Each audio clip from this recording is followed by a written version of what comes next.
Hello everyone, nubkeks here. Welcome back to Nub Raids, and in today's video we are talking tier lists.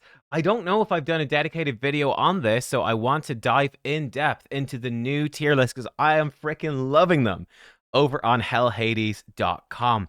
These are the Faction Wars tier lists, and yeah, I just think they're so great. You can get to them, by the way. You come over here, the factions, the big new section, it's got new. You can also get to it through the Faction Wars tier list button. It'll bring you to, again, a list of the factions, and you can find it. A bit redundant, but hey, that's life. But yeah, come into this, and there's also more stuff on this page as well. We've got blurbs, we've got strengths and weaknesses. Apparently, I forgot to do this one, but obviously we got some MVP champions, some iconic champs. The tier list itself, if we come down here, we've got the stages tool. Pick your stage. There'll be a written guide, breakdowns of the teams that we used. I still need to go in and put in pretty much all of my live teams. I need to get a couple of days. Probably, it actually takes longer than you think. Probably 3 days or so to write in the teams I used and what I did. And because I've not been doing it every day, it's going to take longer because I'm going to have to go back and watch my own videos to figure out what I used and why. Amazing. And of course, we got the actual stage in here as well. Of course, you know, one of the things I'm dreading for if we come to stage 21, looks like YSD didn't beat it on the test server, which is fair enough because you're coming up against 319 speed enemies.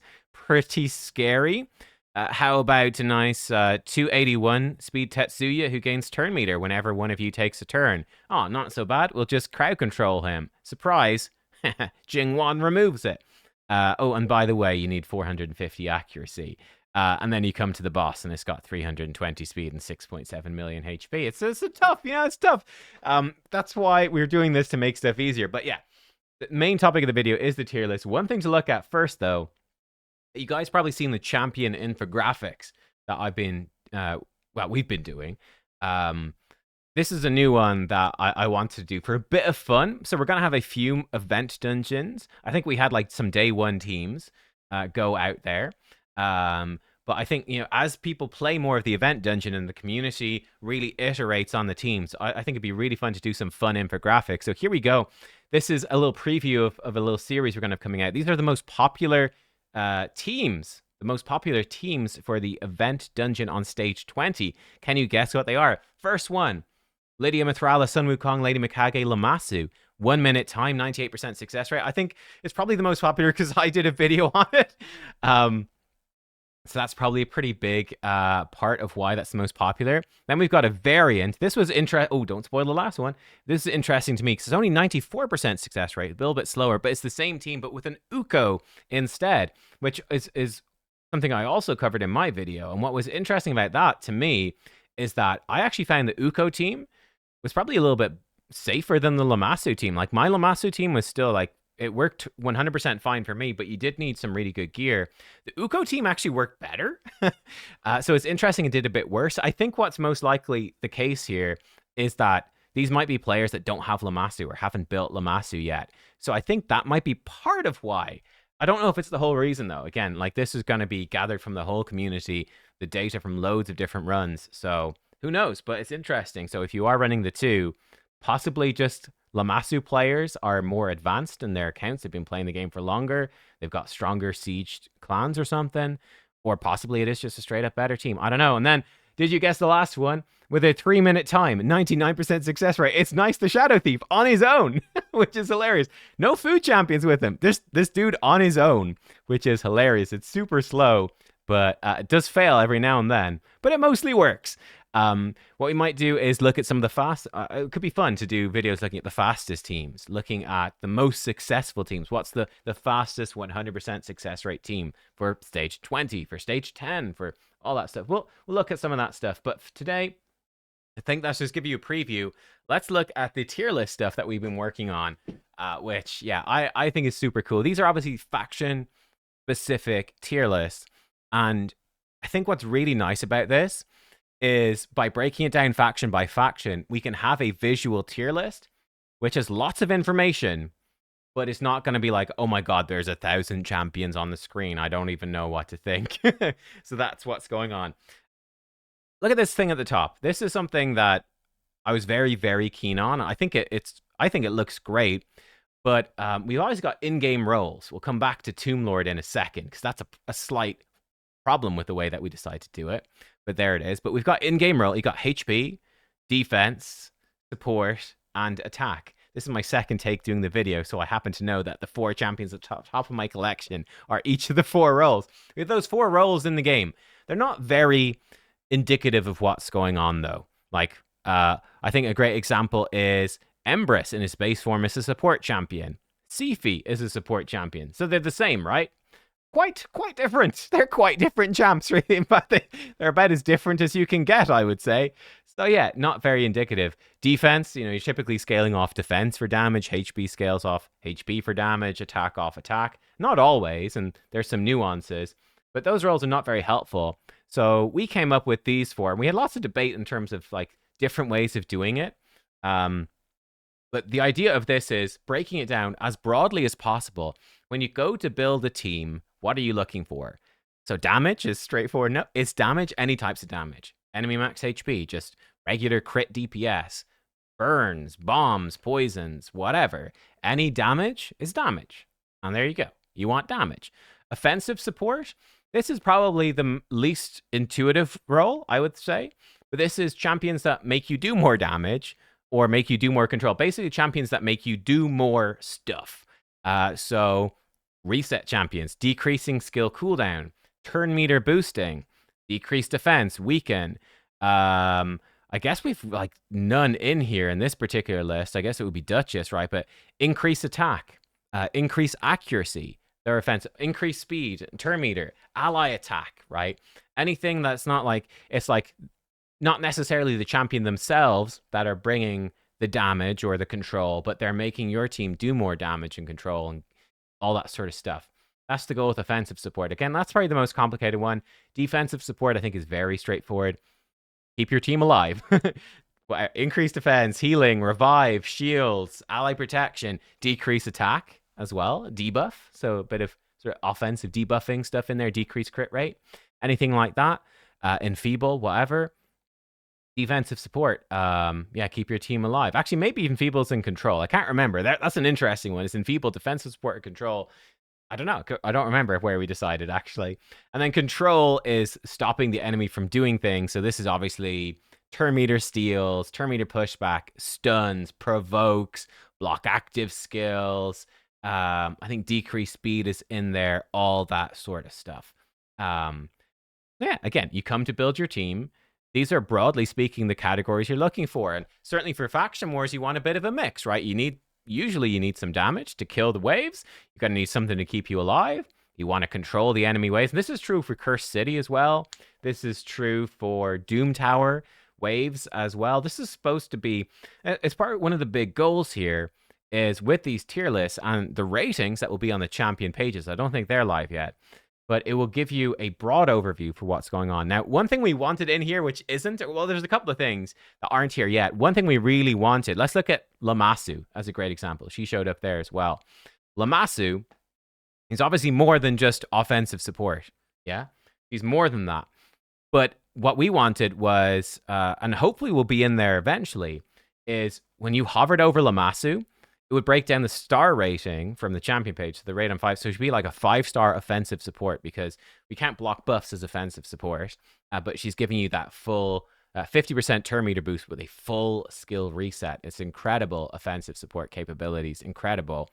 But she also brings AoE decrease attack. So she get maybe a, I don't know, 3-star for, yeah, maybe 3.5 star or something for defensive support, probably 3-star defensive support.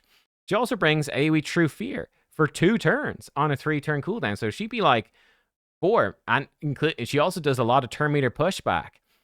She'd probably be a 4 point, and yeah, probably be a 4.5 for control. She'd be really highly rated for control for that stuff as well.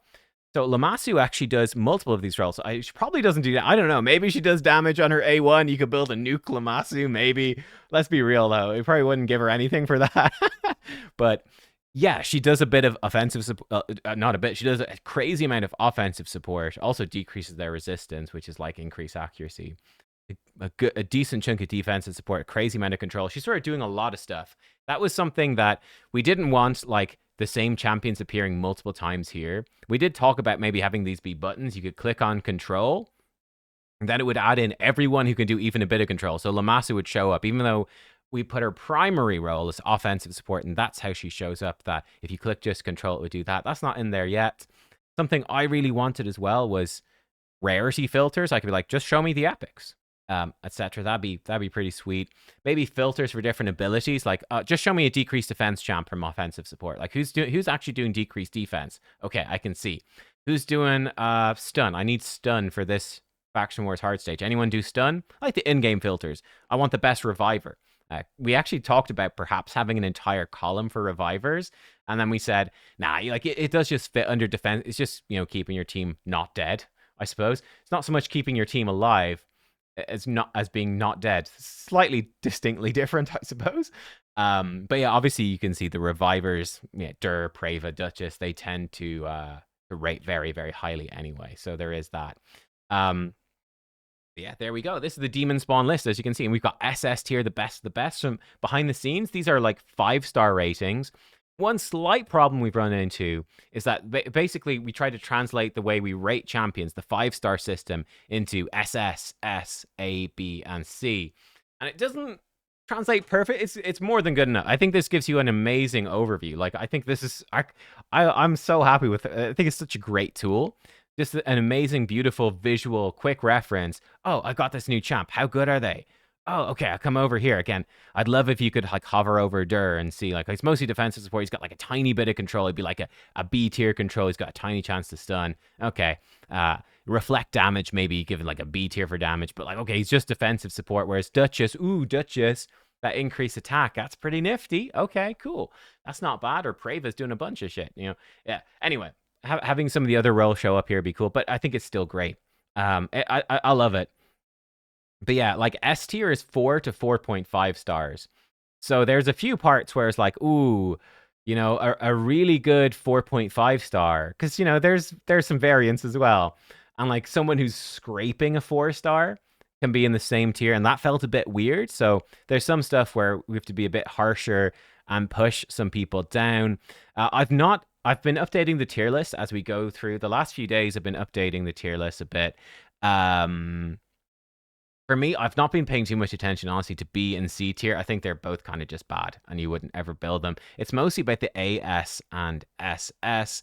What I do think we maybe would be better would be just put C, B champions that are just totally useless. Have B tier be not recommended, but they do have a little bit of niche utility. So like Infernal Baroness would probably be a good example. Really don't recommend using her. Probably could demote Tanix down there as well. Like, it probably wouldn't bother, but at least they do something where C could be totally trash. Like, I mean, Pit Spawn, like, come on, he probably should be C, just total trash, right? So there's definitely something to be maybe done on the low end. Haven't been focused too much on that. I think people probably just look and go, they suck anyway, and they don't care.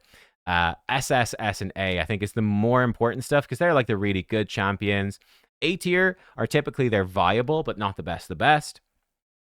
So like Abyssal, you know, a bit of healing, but nothing crazy, but he's viable. He's certainly usable, especially with his AoE A1 stun set, which is sort of, you know, sort of outside the realms of defensive support, but still. I think Control is actually a good way to illustrate this, where you've got Achak. He's affinity based, and they need to have whatever higher attack or higher defense. I can't remember, but you can do an AoE freeze on like a 4-turn, compared to like Countess Lix, who's doing AoE block active skills, but also AoE turn meter pushback and AoE decrease speed. She's definitely a bit better. But then again, she has somewhat long cooldowns. So while she's obviously better than Natchak, then we've got, let's say, Carnage is better again, who can do block actives and block passives that can't be removed, and Seal. Seal's an interesting one. Where does Seal go? He does them all, and he can spread them to everybody as well. Very easily, and then you've got an unremovable 2-turn block active skills in the entire enemy wave and block passives. It's ridiculous. There's just so much power creep. I think in particular with Control, like certainly with Armans and then Mythicals, like the power creep with Control has been absolutely absurd. So I think you've got a bunch of champions that people might feel would be SS tier, which I think that now are probably not. Like Allure, really good against the bosses on normal, even good against bosses on hard. But, you know, her turn meter is not so good against the waves. I think she still qualifies as S. But, yeah, that's sort of the goal. We'll take a quick gander at another tier list, and I'll show you the relics as well very quickly.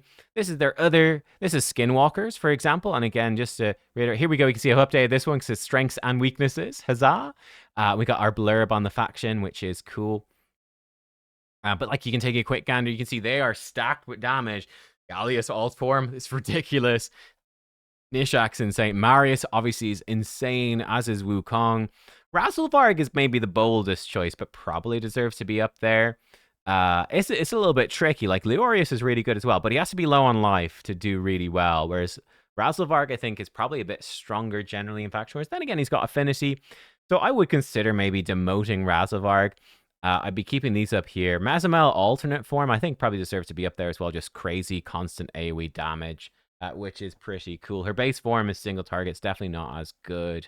But yeah, you can see they're quite lacking in defensive support. It's sort of an interesting where Uko, for example, would be like the best reviver for the faction, but Uko is not actually that great at defensive support. He's got decreased attack, he's got revive, then he's doing a lot of offensive support stuff, which is like removing buffs, block buffs. I can't remember where decreased accuracy goes. It's probably defensive support as well. But like, he doesn't bring sort of like healing or block debuffs, which are sort of key things.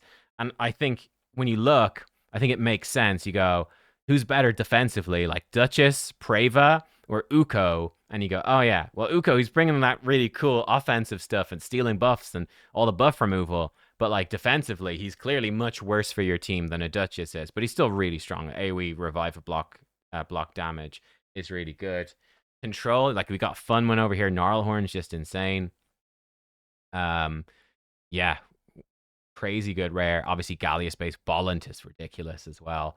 Bollant also bring you AoE decrease defense, which is really strong too. But yeah, there you go. Sort of a quick gander. Also, I want to give you guys the update. The Relic tier list has also been updated. It's now the Relics tier list. I'm still debatable. Is it a Relic tier list? Is it Relics tier list? I mean, there's multiple Relics. I'm going to go with Relics. It's not tier lists. It doesn't matter. These are the stupid things that I think about too much. They're a waste of everyone's time. But the Relics tier list has been updated now with the new relics from Chaos Awakes, so they are in there. One thing we were thinking about, because I was chatting to Hell Hades about it, and he was saying, yo, could we split the Relics tier list and have it be split up like this, right? I was like, that's a good idea. We could do that. I have to think about exactly how to split them up. I think maybe like damage, defense, and then maybe utility. It's a little bit tricky. I might split them up like that and see how it goes. I mean, it is interesting. When I first obviously conceived of the relics tier list visually looking like this, there were far fewer relics. And it's quite a clusterfuck right now. I think there's quite a lot of relics in there. There's quite a lot going on. But yeah, one slight bummer is we don't have the rarity easily displayed either. Broadly speaking, it tends to be just the way relics work. Mythicals tend to be at the top, legendaries in the middle, epics below, and rares at the bottom. Usually is how it goes. Not really too surprising. There's some exceptions, of course, like the Boral Axe Serpentis, terrible legendary relic. The Arachnelixir, ridiculously good rare relic. Arethi Coronet, budget god, just budget god relic. I think it will obviously be outpaced eventually. It might drop down the tier list in the future, but for now, when you can't even afford to rank up your relics, this thing is ridiculously good. And you don't have good gems, can't afford to rank relics up. This thing is insane. In like 2 years, it'll probably fall off, but right now it's absolutely crazy. Golden Elixir, that's jumped up with the event dungeon. I think I do have a change log. Yeah, I have a change log here. I actually noticed I forgot to write in the update for when I added in the Chaos Awakes relics. It still says stay tuned, but trying to do this. I was trying to have this like collapse so you could click a read more button, but it doesn't work. I need to figure out how that works. I don't know. And then I updated this part of it. I previously had it broken down by tier. It was like the SS tier explanations. And then I was like, this is actually really annoying. If I move something from SS tier to B tier, I have to start. It's quite tedious. So I've actually just broken it down now by the relic groups.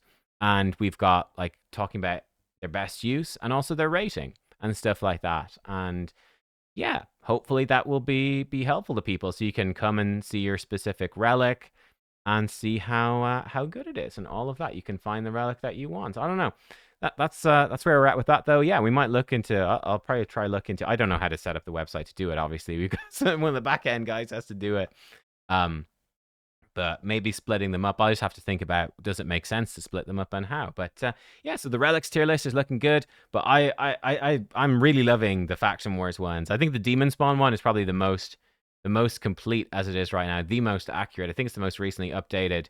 But yeah, I think it just gives you, I think it's just so great. Like, I want to know how good, like, what a build for faction wars, or just want to know how good the demon spawn are in general. Oh man, it's such a great little reference, isn't it? I don't know. Praising my own child here, the parents being proud of their child. But hey, there you go.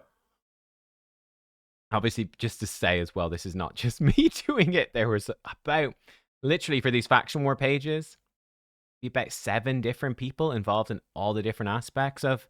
There's a lot of work that went into this. A lot of work. But yeah, there you go. That's what I want to cover here today. Woo, back to the top. Let me know what you think about it and all of that. And yeah, like what do you think about the damage, offensive support, defensive support, control? Is it good? Is it not? I'll give you one example to end on. We talked about her. The trickiest champion to rate, by the way, in terms of that, is Tomb Lord. Where the hell do you put Tomb Lord? Damage. I mean, he puts out, you build him with 100% crit, and he puts out 4 poisons AoE. So he's decent for damage. What about offensive support? Well, he's an AoE decreased defense. That's like the most classic offensive support thing. So yeah, offensive support. What about defensive support? Actually, he's got AoE decrease attack, which again is very like the classic defensive support thing. He does that. What about control? Well, yeah, he also depletes their turn meter, and he does like decreased speed. He's not really that good at any of them. He's like he's like slightly average to above average in all of them. Like, he's not god tier damage. He's not god tier control. He's not god tier anything, but he's like decent at everything. And that's the sort of champion that struggles with this type of tier list, where they do a bit of everything, like a sort of a jack of all trades, sort of suffers a little bit. Like, you know, Gracchos versus Gorlos, I would say Gracchos is better. But in terms of just offensive support, they're relatively similar. Gorlos, he does a bit more damage than Gracchos, but Gracchos brings a ton of defensive support stuff. It's a bit tough. Maybe Gracchos should be SS here. I don't know. We'll see in the future. But there we go. That's it. I could babble about this for ages. We'll leave it there.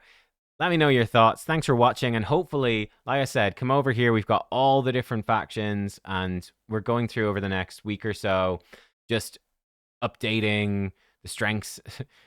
Adding plurals to the strengths and weaknesses because they're plural, updating the bios, tweaking the tier list, because we did it on a spreadsheet. Now we can see it visually. I think you can really, we can tweak things around more and make it as informative as possible. And who knows, there might be extra tools added to this in the future. Maybe this, like I said, for the relics tier list, maybe other tier lists in future. This sort of stuff could be expanded to other areas of the site as well. I don't know. Let me know what you think. Do you love it? Do you hate it? I mean, I love it, but hey, if you hate it, I will listen.